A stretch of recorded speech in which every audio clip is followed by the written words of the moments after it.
ফ্যাসিবাদী ব্যবস্থার বিলোপ এবং নতুন রাজনৈতিক বন্দোবস্ত এখনও দীর্ঘ রাজনৈতিক ও নীতি নির্ধারণের লড়াই দাবি করে।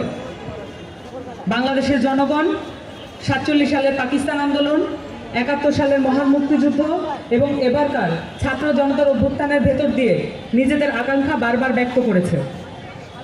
90-এর গণ আন্দোলনও জনগণকে দীর্ঘমেয়াদে কোনো ফলপ্রসূ সমাধান ও বন্দোবস্ত জাতির সামনে হাজির করতে পারেনি।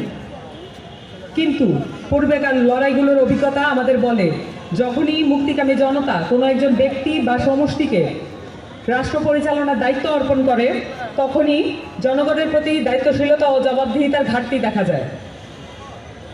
ছাত্র জনতার অভ্যুত্থানের সরকার গঠিত হলেও পূর্বেকার ফ্যাসিবাদী ব্যবস্থা এখনও জনগণের সাফল্যের প্রতিদ্বন্দ্বী রূপে সক্রিয়।